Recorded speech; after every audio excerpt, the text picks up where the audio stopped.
Welcome to News Analysis by DM, a very interesting perspective one offer on Tamilnadu politics today. Of course, it also probably involves national politics in the sense that BJP Tamilnadu for the coming future.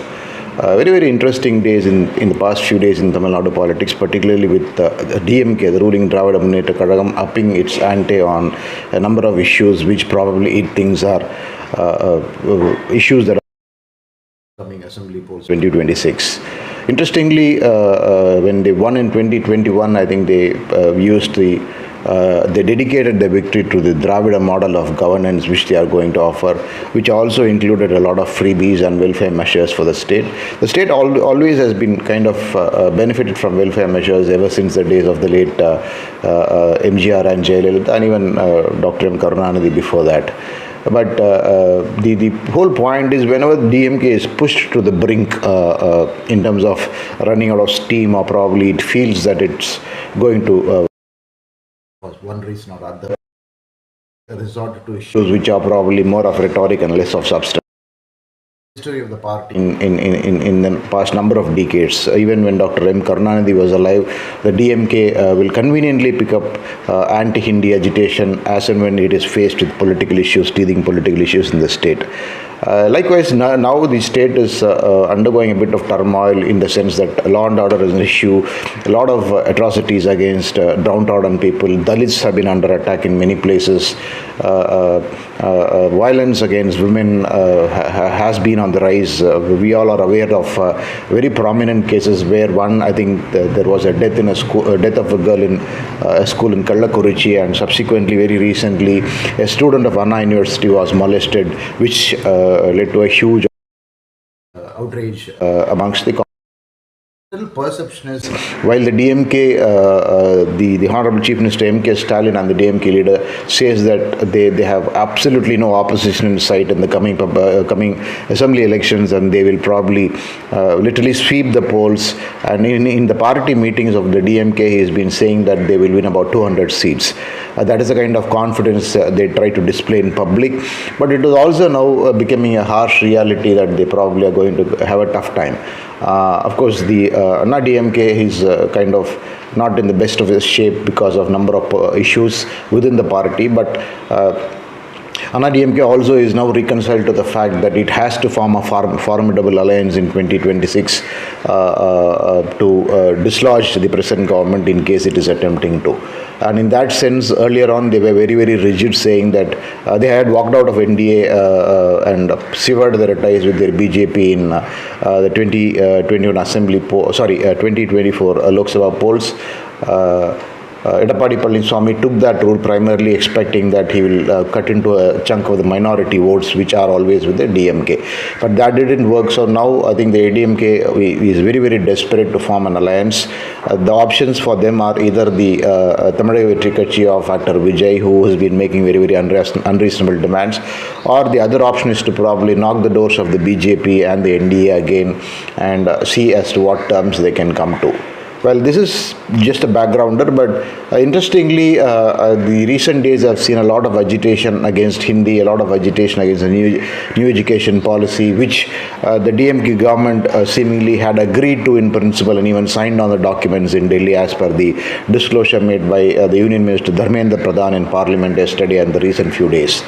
Even the state BJP leader in Tamilnadu, Annamalai, has very clearly said that the DMK government is playing politics with the students of the state by not allowing them to pursue multiple languages and also not allowing the new education policy to be implemented at the state.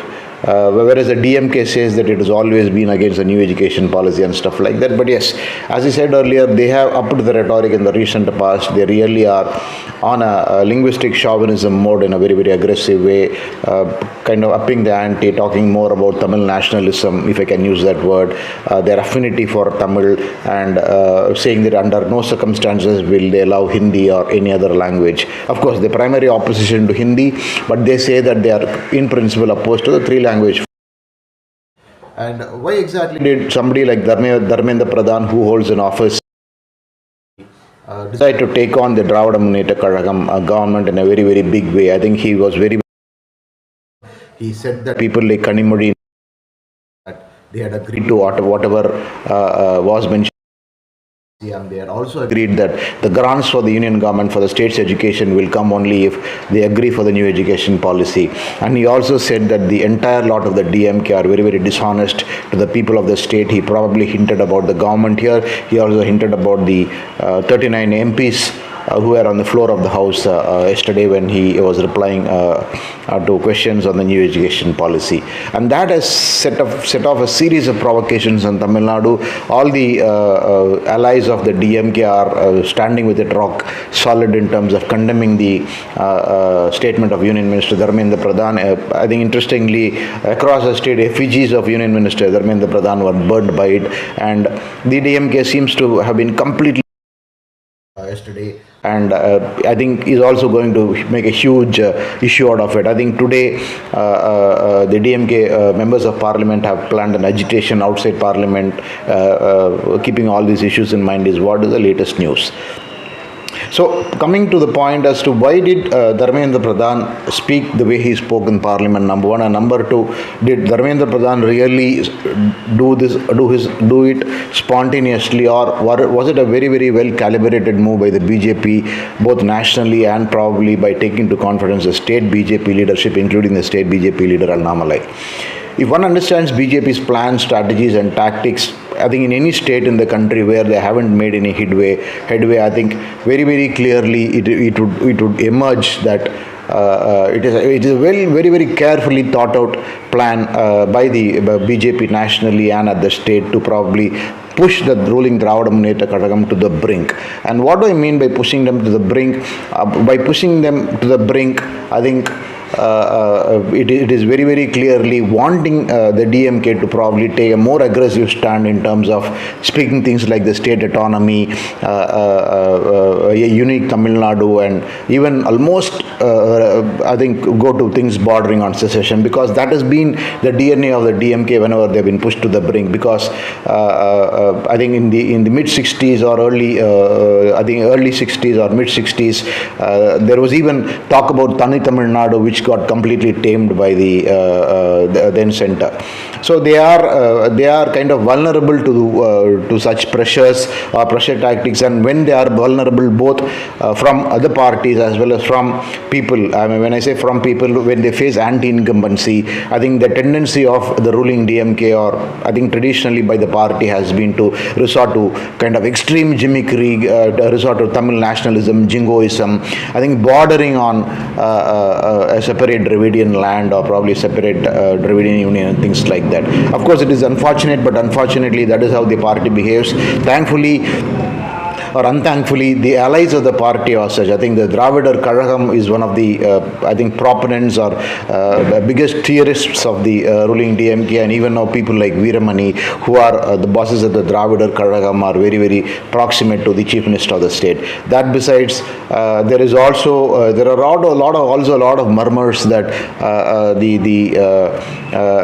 the party likes to dabble with the minorities almost almost to the point of getting radical if need be. So this is a very, very, very inconvenient truth as far as the DMK is concerned, and I think fortunately or unfortunately for the BJP and for the DMK has already raked up these issues which are sheer rhetorics and which are really not issues concerning the people. The language row is I think well settled. I think there is no question of imposition of Hindi in the new education policy. All the new education policy says is that there should be an option for language, learning a third language. I think it can be Malayalam, it can be Kannada, it can be Urdu or whatever. But the DMK here has twisted it and made it an anti-Hindi rhetoric because it is more politically convenient, and the DMK even now thinks that opposing Hindi will get votes or fetch votes in the 2026 assembly polls, although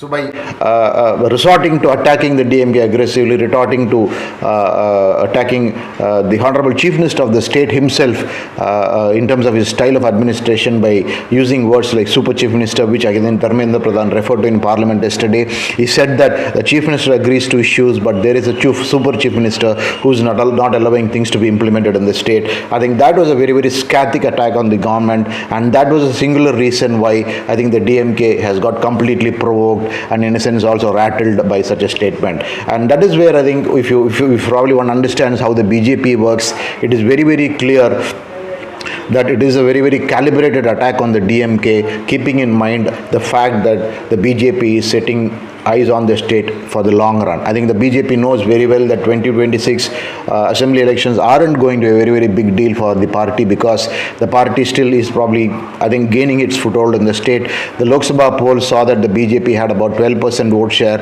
and the alliance, the NDA allies together get about 15% vote share. In the assembly polls, even assuming that they are in alliance with the ADMK, at best the party probably could win about, I think roughly I would say 15 to 20 seats in the most optimistic way. And if it is pessimistic, maybe the BJP will end up even in single digits as a ruling party MLA. That is in case of an alliance with the ADMK. But if there is no alliance with the ADMK, I think the stakes for the BJP could be much, much lower. Almost, I think I'd say probably it would be euphoria for the state BJP if it wins, if it is able to win, I think 5 or 6 seats in the assembly on its own without in a multi-cornered contest. So that is to be seen what happens to be seen. But very, very clearly in the longer run, I think in probably a 5 or 10 year time horizon, to weaken the ruling DMK, I think the BJP wants the state. And when I say absolute polarization, it is in two ways. One, I think you try and create a new vote base, which is going to be a nationalistic vote base, which is going to oppose things like things bordering on secessionism, opposing autonomy of the states and things like that in terms of Dravidian land and things like that. That is one. The other one is the ADMK also has got a very, very sizable number of nationalists in it who always have been traditionally in the party, thanks to people like MGR and Jayalalitha, who always been staunchly national, in stark contrast to the DMK, which is probably resorted to rhetoric time and again. So the BJP is planning to probably try and enlarge in its vote base in the next 5 to 10 years, and for that it clearly wants polarization in the state. And I think it is Dharmendra Pradhan's deliberate strategy in the Parliament yesterday was to probably take baby steps in the direction and help the state BJP gain a more stronger foothold, if not for 2026, maybe for 2021. Annamalai is very young. Annamalai probably is extremely young in terms of politics standards, and he's probably has a long way to go in the state. He's also grooming another set of leaders. So with these young leaders and with a kind of polarization possible by kind of weaning away a segment of the DMK votes and probably consolidating all non-DMK votes or DMK opposed votes in each forum, even it takes time. I think the BJP is very, very clearly set for this long marathon in the state. And for that to happen and for probably the BJP to gain a more stronger foothold, of course, the ADMK is weakening by itself, but what the BJP really wants is a kind of very, very, very clear polarization in the state as to probably a shrinking DMK vote base over the long run and expanding BJP vote base thanks to the issues of this kind which are being raked up by the DMK. I think that seems to be a well thought out plan. One needs to see whether it's going to work for BJP in the long run. Going by the BJP's track record in a number of other states, very, very clearly these kind of tactics and strategy have worked over a 5 or 10 year period. I think for all you know, in the mid 2030s or sometime after 2030, the BJP might be even the principal opposition party in the state. I think there are even people who say that will happen even much before that, but assuming that these kind of tactics and strategies of the national BJP are going to work, very clearly the BJP is poised to occupy its own huge space in the politics of the state. Of course, course, if you ask the people who are Dravidian loyalists, they always will say in the classical Tamil cliche, Thamare inge podum malaradu, meaning the lotus can never ever bloom in Tamil Nadu. Well, whether these tactics and strategies of the BJP will make the lotus bloom, time will tell. I think we'll wait and see. But very, very interesting steps from the BJP. And I think if you are a student of politics, you need to probably be able to decipher these kind of calibrated measures in a very, very careful way to understand how the BJP really works in terms of expanding its footprint in its states where it has got a national presence. This was my interesting take on what has been happening in the past few days in the Tamil Nadu politics, and also the fact that Dharmendra Pradhan didn't actually give an extempore speech, but probably it was a very, very well thought out tactic and strategy to probably hit DMK as to where it is vulnerable. Interesting days ahead in Tamil Nadu politics as well as for the BJP, both at the state and at the national level. And I'm sure these BJP steps have the blessings of people like Prime Minister Narendra Modi, Amit Shah and JP Nadda. Let us see how things pan out for the BJP in the state, and also see how the DMK really fights it out in the 2026 assembly polls, and if the DMK probably will fall prey to these kind of tactics of the BJP. Thanks for your time. It was wonderful sharing this perspective with you. I'll see you soon in another interesting podcast. Consider liking this video if you find it useful, and share it with people who are interested in contemporary current affairs and politics. Thank you. I'll see you soon.